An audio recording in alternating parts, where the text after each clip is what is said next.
wrong? I think it's time for another adult pre-K lesson. What do you think?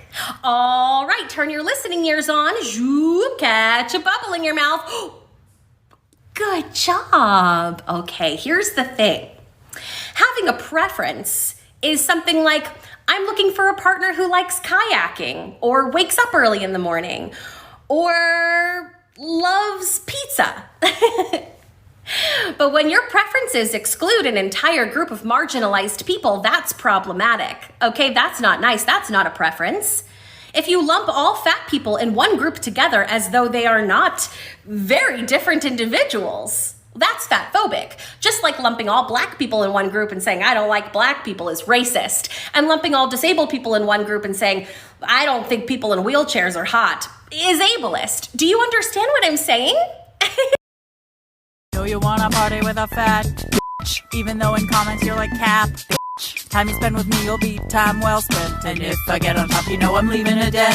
Know you wanna party with a fat bitch, buy me diamond theme name brand chips. Time you spend with me will be time well spent. And if I get on top, you know I'm leaving a den. I'm a big bad, big butt, big dreams baddie. 2 minutes with me and you'll be calling me daddy. Might not pass the presidential fitness test, but notify your next of kin, I'll put you to rest.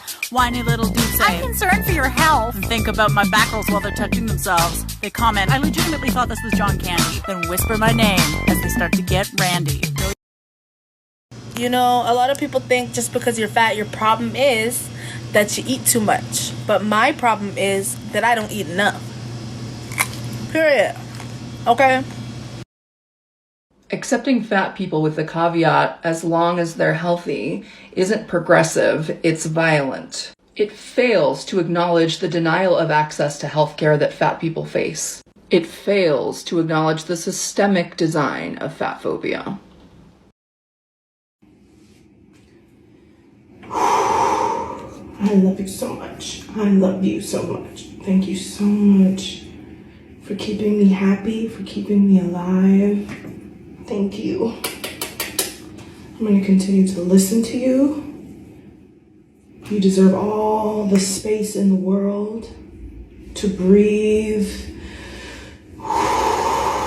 expand and contract, and give me life. I love you.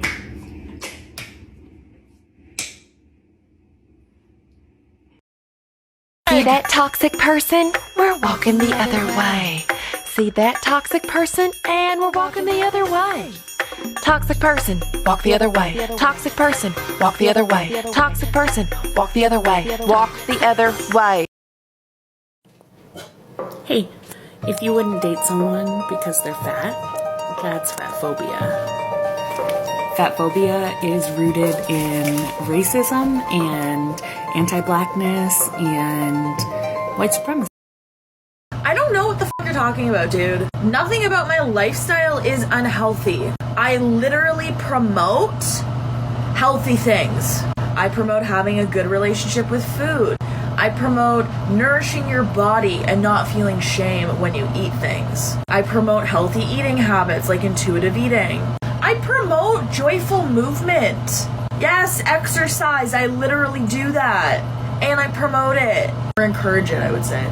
I encourage having a good grasp on your mental health and focusing on that and self-care. I encourage having a good social life because social health is also very important. I encourage having a good sexual health because that's also important. So just because I'm fat doesn't mean that I live an unhealthy lifestyle. Your fat phobia is showing.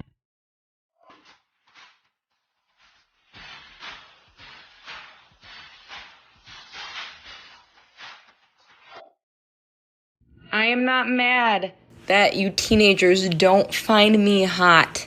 I understand that this is not the desirable body type in your age group. But in my age group, I'm decent. And in your dad's age group, I'm a fucking 10, baby. Stop commenting on people's bodies. Nobody asked, nobody cares. Stop commenting on people's bodies. Nobody asked, nobody cares. Again, stop commenting on people's bodies. Nobody asked, nobody cares. Stop commenting on people's bodies. Nobody asked, nobody. Simply being thin in and of itself is not fatphobic, but this comment sure as hell is. The assumption that fat automatically equals unhealthy is fatphobic. You have to stop hating on your body, and we need to start normalizing our bodies because they're beautiful and soft and unique, and you need to be your own kind of beautiful. Society's beauty standards of you because you are your own kind of beautiful and you don't need anyone's approval but your own. Mwah. Girls will be 350 pounds talking about, should I dye my hair soon? 1, I'm only 330, not 350. Get it right. 20 pounds is a big deal. Second of all, you're right. I do need to dye this hair, boy. You is right on that one, okay? Roots are showing, you know what I'm saying? Little foofy in the back. I don't know what my weight has to do with that, seeing as how I can do whatever the I want to at whatever poundage I am. Someone requested I put an 18+ warning on this, so here it is. However, folks are on this app every single day wearing less clothes than this, doing more sexually explicit dances. The only reason you are asking for a 18+ warning on this is because I am fat. Fat shaming and skinny shaming are the same. Actually, no, they're not. Fat people are denied jobs, proper medical care, health insurance, they're paid less, they don't have equal access to clothing, travel, many public spaces. Even the body mass index, the way that it discriminates against women, especially women of color, it was created for and based around white men. Like, fat phobia is literally rooted in anti-blackness. It's rooted in racism and sexism. Skinny shaming is not. How many times have you seen marketing campaigns that are labeled, get fat quick, finally add those stubborn 30 pounds? Show me where all the weight gain industries are. Show me all the damaging messages that say that skinny equals unworthy life or skinny equals ugly. When is the last time that you've been penalized financially when an aircraft seat had to be accommodated to your smaller body? When is the last time you've walked into a doctor's office and after they weighed you, stopped listening to what you were actually there for and told you to just gain weight because it will fix everything? Fat people endure all of that and more. Skinny people do not face employment discrimination or medical discrimination. The world was designed for you. Eat a burger is just not comparable to systemic abuse and oppression. So, dating a chubby girl is like opening a bag of chips in the middle of church. People look at you funny, but deep down inside, they want some chips too.